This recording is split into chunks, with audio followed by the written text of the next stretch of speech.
कहते हैं ना, ज़्यादा गुलामी भी इज्जत की नीलामी होती है। बिल्कुल। तो भगत सिंह जी की बातें कहीं हुई याद आती हैं कि सही बात। नमस्कार, आप जुड़ चुके हैं वैली एक्सप्रेस न्यूज़ के साथ। आज्ञा कौर जी मेरे साथ जुड़ रही हैं और इनसे जानने की मैं कोशिश जरूर करूंगा। पहले मैं परिचय करा दूं, आम आदमी पार्टी के नेता हैं, लेकिन बात की जाएगी जम्मू कश्मीर सरकार की, जिसके 9 महीने पूरे हो चुके हैं और 9 महीने के बाद भी चीफ मिनिस्टर ये कह रहे हैं कि मेरे पास पावर्स नहीं है, ब्यूरोक्रेट्स मेरी बात नहीं मान रहे, और कुछ ऐसे विधायक भी हैं जो उनका साथ छोड़ चुके हैं। आज्ञा जी, क्या लग रहा है इस वक्त 9 महीने की सरकार में? ये कहा गया था जब चुनाव हुए थे तो ये कहा था कि हम बहुत से मैनिफेस्टो में बहुत सी चीज़ें डाली थी, वो चीज़ों तक ही रहेगी, लेकिन कुछ दिया नहीं। अब ये कह रहे हैं कि ब्यूरोक्रेट्स मेरी बात नहीं मान रहे। किस तरह देखते हैं आप इसको? शुक्रिया गुलशन जी। देखिए, बात ऐसी है कि खोखले वादे, जिस तरह से सरकार भी आई सेंटर में, चुनावी जुमले उन्होंने बाद में खुद कहा, उसी तरह हमारी रियासत में भी यही कुछ हुआ। सब खोखले वादे करके आए और आज देखिए, ये बखूबी जानते थे, ये कोई इनके आने के बाद यूटी नहीं बना। ये इन्हें पूरा इल्म था कि आगे क्या होने जा रहा है, what is going to happen. तो फिर ये सबज बाग जनता को दिखाए, तो जनता की उम्मीद बनी, तो उन्होंने इनके हक में वोट किया। तो क्या जनता की वोट से ये सिर्फ कुर्सी तक पहुंचना चाहते थे? जबकि इन्हें पता था कि ये होने जा रहा है, मेरे हाथ में कुछ नहीं हो रहेगा, क्योंकि ये देख चुके थे कि दिल्ली में केजरीवाल जी के साथ क्या क्या होता रहा। उस वक्त इन्हें वो तमाशा लगता था। तो यही कुछ यहाँ भी होना था। सब कुछ जानते हुए फिर भी इन्होंने जनता को झूठे उनसे वादा किए। तो आज वो कहाँ है? तो आज ये पल्ला झाड़ रहे हैं कि अपनी बेबसी बता रहे हैं। तो इसे हम क्या समझें? तो इसका मतलब सिर्फ आपको अपनी जनता के जज्बातों से खेलकर आपको सिर्फ कुर्सी तक पहुंचना था।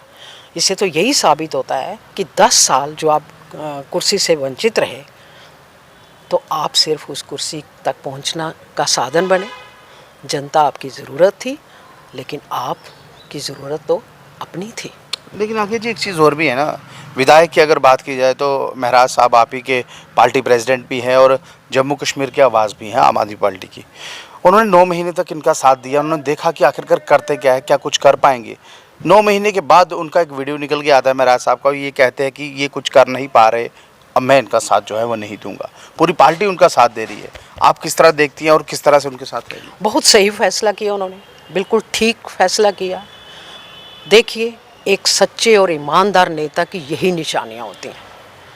उन्होंने अपने वो सेल्फ इंटरेस्ट के लिए नहीं आए थे, उन्होंने जनता की आवाज़ को उठाया। असेंबली में भी किस तरह से वो गूंजती थी उनकी आवाज़। और उसके बाद जब देखा कि नहीं कुछ हो रहा, तो बहुत सही फैसला किया।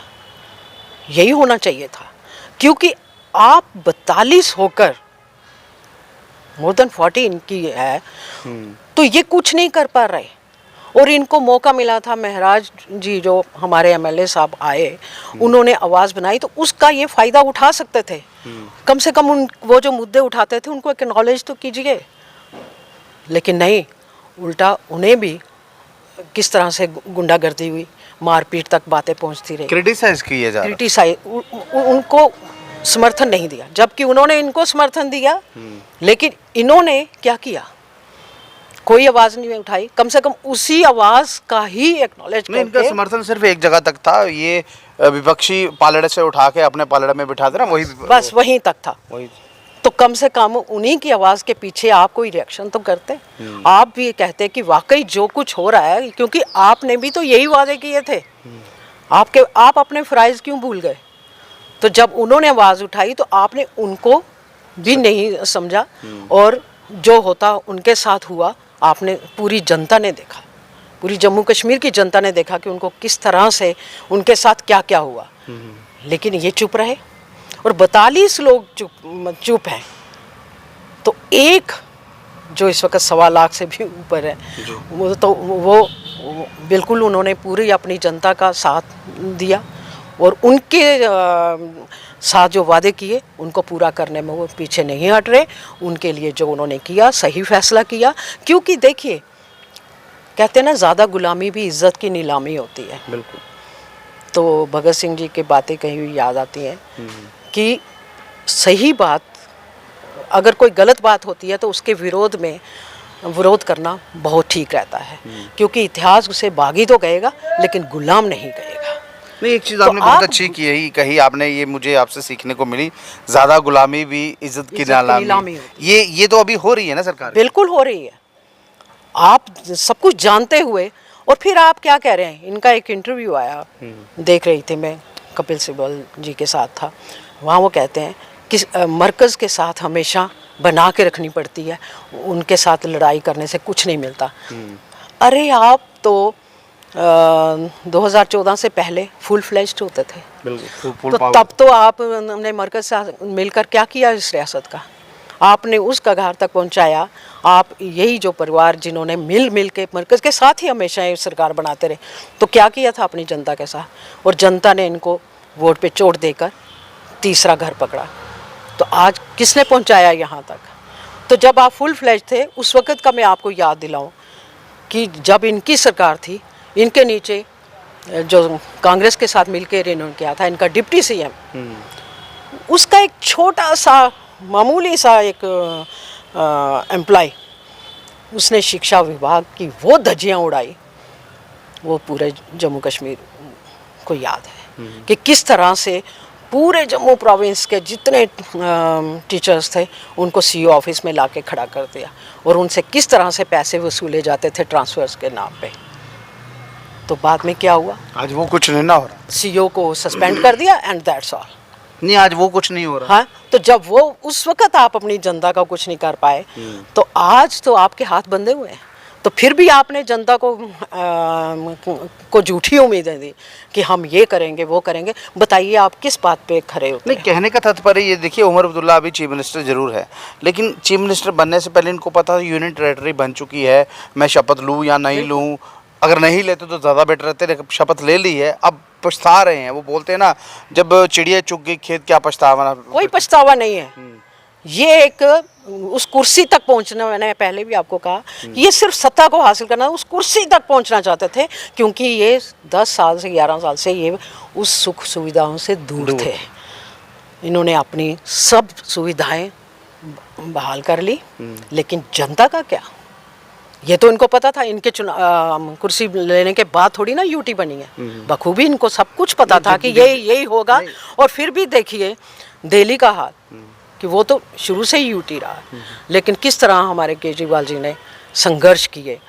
जब भी कोई अड़चन आती थी तो वो किस तरह से बात को लोगों तक पहुंचाते थे। प्रेस कॉन्फ्रेंस होती थी, जब उन्हें अंदर जेल में किया गया तो हमारी आतिशी जी ने किस तरह से वो निभाया, टेक ओवर किया, उन्होंने क्या क्या नहीं किया, संघर्ष करती रही। उन्होंने महिलाओं को अगर किराया फ्री दिया तो उस पर भी डटे रहे। आज तो दिल्ली रो रही है ना, क्योंकि आज तो दिल्ली रो रही है ना। सैलरी बंद की गई, फिर भी उन्होंने जोर किया, बिजली भी पानी भी जो उन्होंने कहा, हेल्थ क्लिनिक्स जो थे, शिक्षा को किस तरह से किया, लड़ झगड़ के किया। तो ये क्या कर रहे हैं? लेकिन इन्होंने तो मैम एक चीज़ माफ़ कीजिएगा, आपको रोक रहा हूँ। 100 दिन का वक्त दिल्ली सरकार को भी हो चुका है। 100 दिन में वो झुग्गी झोपड़ी हैं जिन्होंने वोट डाला था, उनको तो साफ कर दिया गया। बिल्कुल, ये तो होना ही था। आप दिल्ली से पूछिए कि क्या हो रहा है, तो वही कहते हैं कि आपने कम से कम वो सीख तो ली, लेकिन आपको पता था कि ये होगा, लेकिन इनकी मंशा आज तो इनके हाथ बंधे हैं। जब हाथ खुले थे तब भी इन्होंने जनता के साथ कुछ नहीं किया, अपनी पर्सनल सर्विस की, जनता के लिए कुछ नहीं किया। और आज तो बिल्कुल पल्ला झाड़ रहे हैं, बेबसी बता रहे हैं। और इस वक्त तो खैर सरेंडर एक शब्द गूंजा जा रहा है, चाहे विदेश नीति देखिए वहाँ भी सरेंडर है, और हमारी देश नीति में यहाँ भी सरेंडर है। तो सरेंडर इस वक्त गूंज रहा है। तो फिर आप अगर यही कुछ करना था तो आप कुर्सी पे क्यों आए? नहीं, विदेश नीति की आपने बात की, लेकिन अभी जो हमारे महान नेता हैं वो G7 के लिए बाहर गए हैं। उस मौके पर बुलाया गया जब कोई जाता नहीं, लेकिन फिर भी चले गए। वही तो मैं कह रही हूँ कि विदेश नीति में भी सरेंडर ही है, तो इधर भी यही है। तो इस देश की जनता का है क्या? तो जनता को जागरूक ज़रूर होना चाहिए कि इतने भी अनबख्ती नहीं अच्छी। क्योंकि आंखें खोलनी ज़रूरी है। ज़रूरी नहीं कि सूरज ही अंधेरा दूर करता है, आंखें खोलनी बहुत ज़रूरी है। तो आपको इनकी मंशा समझनी चाहिए कि खासकर हमारे इस रियासत के साथ क्या है कि उमर अब्दुल्ला साहब ने सिर्फ कुर्सी ली और उसके बाद उन्हें पता था, और वो खुद कह रहे हैं कि मरकज़ के साथ लड़ाई नहीं कर सकते। अगर नहीं कर सकते थे तो फिर झूठे वादे क्यों किए, लोगों को अपने साथ क्यों बांधा? तो लोगों को रहने देते जहाँ जहाँ पर जब प्राइम मिनिस्टर आते हैं तो बात कहते जरूर है, ये कहते हैं कि लोगों की प्रमोशन हुई, इनडायरेक्टली उन्होंने एलजी को कहा, एलजी साहब को कहा इनकी प्रमोशन हुई, मेरी डिमोशन हुई, उसके बावजूद भी उन्होंने कुछ नहीं बोला। देखिए, अपनी शिकायत जरूर कर दे कि मेरी डिमोशन हुई, व्हाट अबाउट द पब्लिक? आपकी डिमोशन हुई है, ये तो आपको पता था, ये आपको आज नहीं पता, ये तो पहले से ही पता था कि मैं किस रैंक पे जा रहा हूँ और मुझे क्या क्या सहना पड़ेगा। तो फिर आपने उम्मीदें जो बंधाई, वही बात आती है कि जनता के लिए फिर आपने क्या किया। इससे तो कोरोना बेटर था, जिसने लोगों को घरों में बिठाया था। इन्होंने तो सड़क पे लाके खड़ा कर दिया, पूरा देश इस वक्त सड़क पे खड़ा है, और फिर आप उन्हीं के साथ हाथ मिलाकर किस तरह से जनता को बेवकूफ़ बना रहे हैं कि हम बेबस हैं। आपकी बेबसी पे क्या करें, हंसें या रोएं? जनता का क्या कसूर है? जनता तो पिसती जा रही है। अभी बेबसी किसकी है, ये आम पब्लिक की है या सीएम की है, लेकिन ये समझ नहीं आ। जी आगे जी कुछ बोलना चाहती थी आप? नहीं, यही मैं कह रही हूँ कि जनता के लिए आज आपको बाहर, आपके पास सुनहरी मौका था कि आपने तो फिर वही जो काम आप खुले हाथों में करते थे, वही आज बंदे हाथों में अपनी बेबसी बता रहे हैं। उस वक़्त भी आप मरकज़ से ही मिल के सब कुछ इस कगार अगर यहाँ यूटी तक अगर पहुँचे हैं तो वो किस वजह से? आप लोगों की वजह से।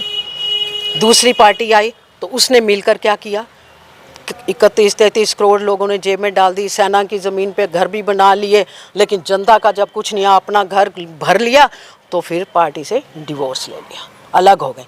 ये आए हैं तो इन्होंने भी शुरू से यही किया, मरकज़ से साथ मिलकर ही इस रियासत को तबाह किया।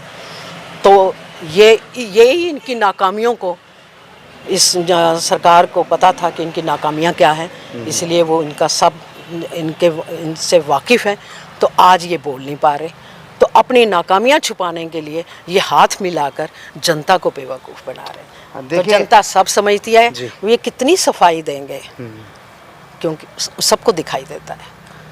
जनता सब समझती है ये कितनी सफाई देंगे। जनाब उमर अब्दुल्ला साहब चीफ मिनिस्टर ज़रूर हैं स्टेट के, लेकिन महराज मलिक जो इनके साथ जिन्होंने कहना कि ये कहा था कि हमारी सपोर्ट पूरी है, महराज मलिक साहब अपनी सपोर्ट वापस ले चुके हैं। और सबसे बड़ी बात, जम्मू कश्मीर के अवाम जिन्होंने उमर अब्दुल्ला को वोट डाला था, वो वोट जी कि वो क्यों ना सपोर्ट वापस लें। जी आज आप देखिए 90 लोग हैं, जिसमें से ओनली 1 पर्सन हमारे महराज एमएलए साहब, वही स्कूल में भी दिख रहे हैं, वही हॉस्पिटल में दिख रहे हैं, वही जनता के साथ खड़े दिख रहे हैं। बाकी 89 कहाँ है? चलो विपक्ष को छोड़ दीजिए, बाकी इनके लोग कहाँ हैं? क्या एक महराज सारे अधारे उन्हीं के हाथ में है?